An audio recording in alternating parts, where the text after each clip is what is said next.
What's good, everybody? My name is Colt and welcome back to another video. And today we're doing our second scouting reports or draft profile, whatever you want to go ahead and call it, on the off season. And today is a quarterback who I said in my last mock draft, who I was very intrigued in, and I would love to pick up in the middle rounds. Jamie Newman, quarterback from Georgia, but he didn't play this year, so he didn't play with Georgia. So I guess technically Wake Forest. So it was very interesting. He's a very interesting prospect. I would say a very raw prospect, especially when it comes to his throwing ability.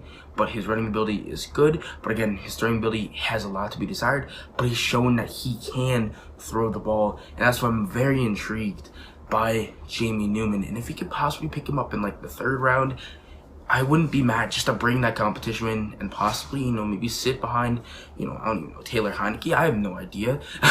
For maybe a year, maybe he becomes something, but I think he's for sure somebody to possibly take a shot on in that 3rd, 4th round range from Wake Forest / Georgia. I'm probably going to be saying that a lot, Wake Forest / Georgia. But looking at his passing stats, 2017 pretty much started out. 2018, we could take a little look at that. 9 touchdowns, 4 interceptions. 1,000 yards. Again, nothing really too much. Got minimal reps. But again, 2019, having that, full body of work, the full season. You look at his passing stats: 2,868 yards. He had 26 touchdowns, 11 interceptions. Now, let me put this there: is that he did struggle, and when his big name receiver, I guess not necessarily big name receiver, but when his main receiver in Wake Forest's probably biggest receiver, Sage Surratt, did go down, he did struggle a lot, and I think he threw more interceptions than he did touchdowns down the stretch when he did go down. So, that's something to worry about probably when, if Terry McLaurin does get injured, if we don't really have anybody there. But I think we'll be fine with that. But then, he had 22 sacks this season. His offensive line in Wake Forest didn't do him any justice. It was absolutely terrible. It was horrendous. And, the fact that he was able to get out of so many chances of, so many, pressures, it was insane. Not necessarily insane, but, I don't know how he did it. But now going to his rushing stats, he had 180 attempts and 574 yards and 6 touchdowns. Now, Wake Forest ran a really unusual, I would say, offense, especially when running the ball with Jamie Newman. It was like, they would fake hand it off to the running back, but Jamie Newman would follow the running back through the middle of the offensive line. If there's a hole, the running back would go through that hole, get the block if there's somebody coming down that hole, and Jamie Newman would take off, if there was a hole there or something like that. And it's just like, it's very interesting. Now that I guess I think they would run read options here and there, but that was mainly what they would do. They would really just run the ball a lot to try to get the pass open. And it was super unusual, which, it concerns me is like, how is he going to necessarily convert from that really weird, I guess, necessarily offense to, now the pros is, necessarily concerned. But what I really like is necessarily his, arm strength is when he throws the ball downfield, is that he can get the ball downfield. He can get the ball downfield, and that's something, that I would love to have here in Washington. And especially, if we get Terry McLaurin, Cam Sims, he can run downfield. I'm probably missing somebody, but we can get guys that could just go downfield. It would be insane. If we sign a receiver that can go downfield, I think we need that arm strength. And, we obviously didn't have that with Alex Smith. And I wouldn't necessarily, we said we had that with Dwayne Haskins. Now, we did, but he didn't really do that too much. But we saw that with Kyle Allen and Taylor Heineke. He did do that. They took the shots downfield, and Jamie Newman will do that. And we were able to convert off that so many times. That is huge, and I feel like that's going to be huge. And also his size plus mobility. His size with also his mobility is insane. Now, I'm not saying he's, what am I trying to say?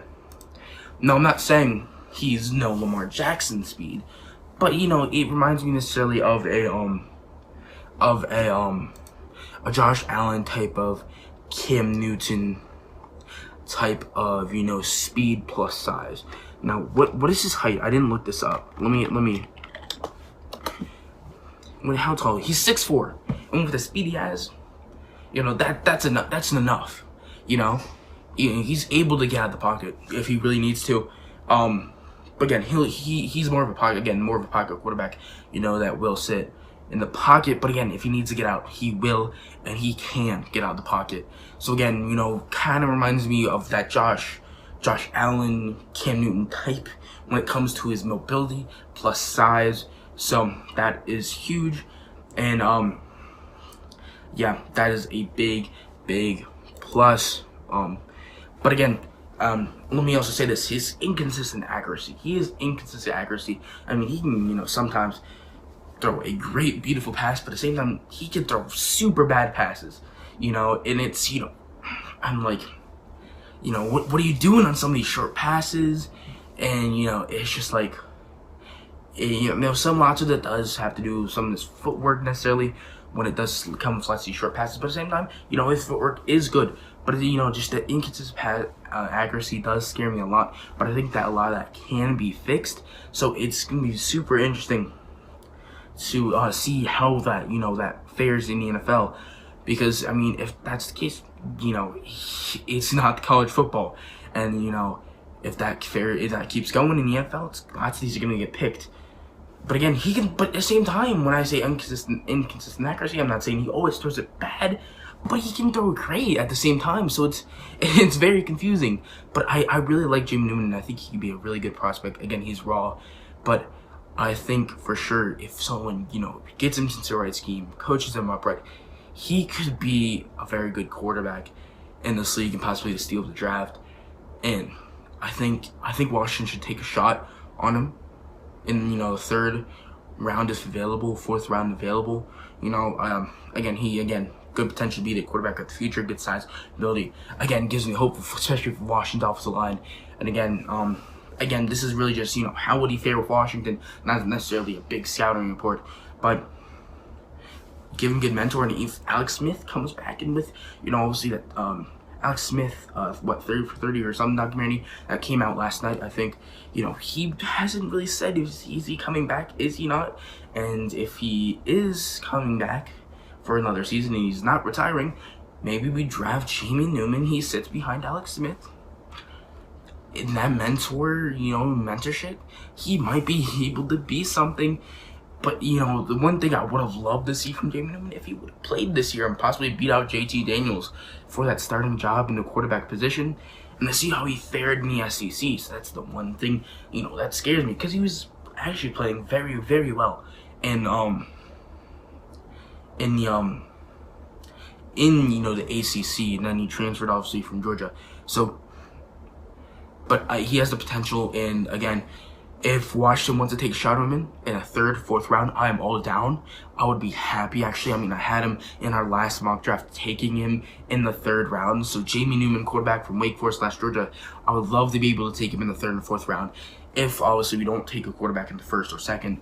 So I hope you guys enjoyed. What's your thought on Jamie Newman? Should Washington take him? Should we take a chance on Jamie? And, you know, so hope you guys enjoyed. Or should we even take quarterback at all in this draft? Because, I mean, that's probably going to be my only quarterback, last one, for at least a while. I might get into some other guys, maybe.